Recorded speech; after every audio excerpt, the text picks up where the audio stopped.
rồi nó phải nó về đó rồi ha. Nó cái nó hổ, nó chưa biết nó hổ. Nó có bắt lúa con.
Oh, swimming.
Cái phụ mua thằng con.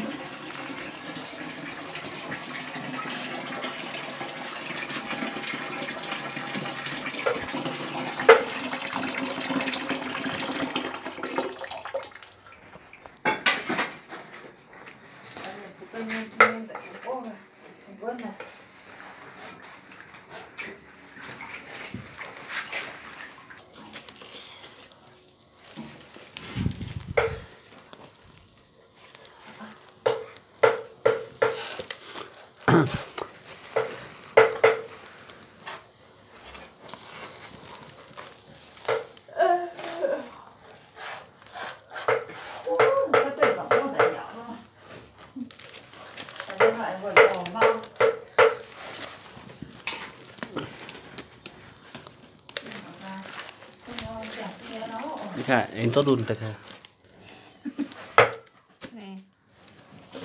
Ini dun đó. Ok ha. Phải.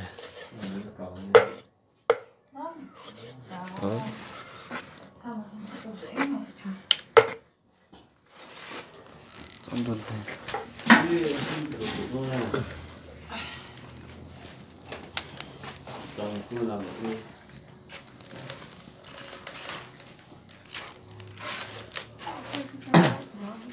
Cái bóng nó bóng đó nè bắt đầu đó thì bóng xuống nè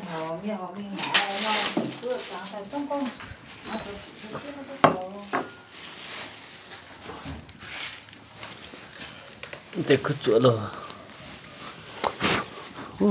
ngon quá.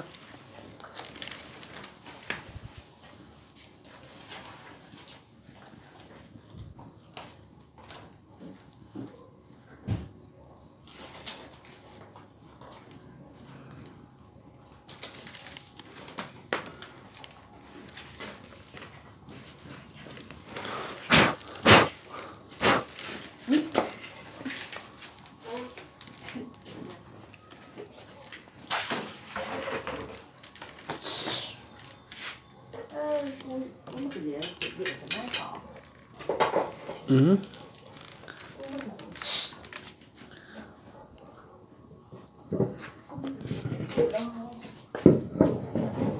Nó chén thẳng.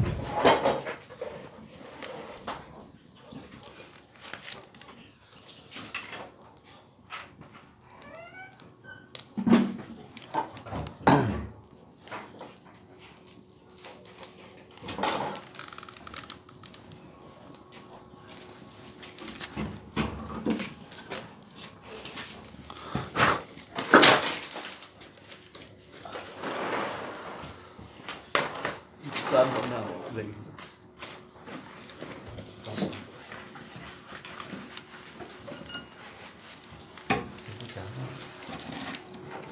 Mình phụ lại phải cái phụ khắc khe không đầu trăng sẽ cứ còn nhận nó.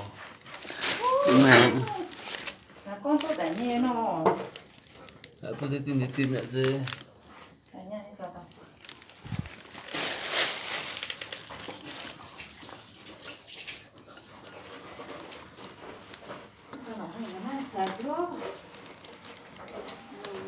Cô mẹ gió. Cùng kia mà. Gió đi sạch á.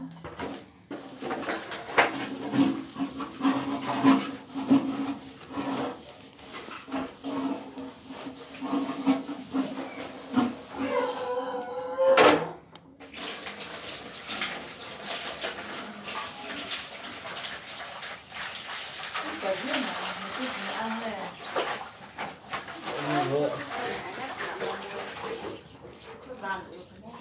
Hả? Rảnh bữa thì để salad nhá. Mày thích tin không? Và tiếng Có nhà. Dập.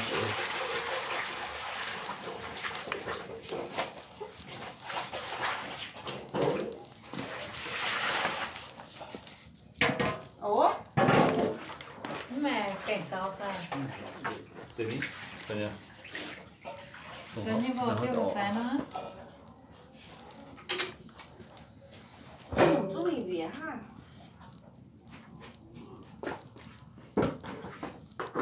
Nhà giá tất buồn đã.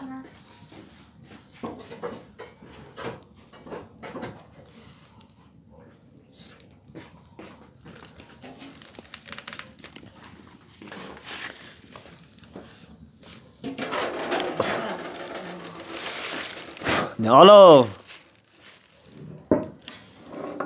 Tôi giải hạ ổ. Nên nồng túm dậy bò.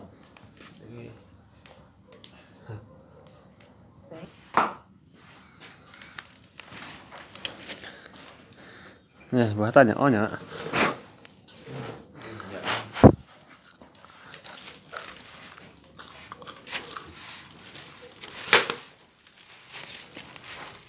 Ồ, hình như gì hả? Chỗ cua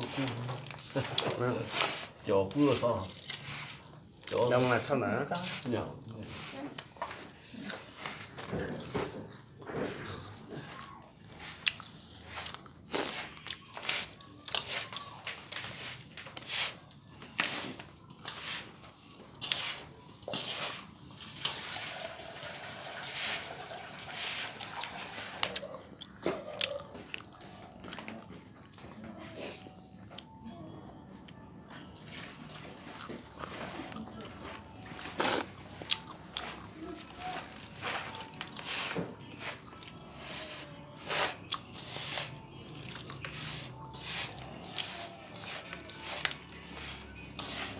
Nhưng Phương Mian, nhỏ dần luôn.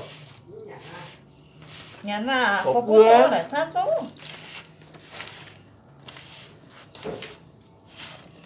Đã bỏ cua đã.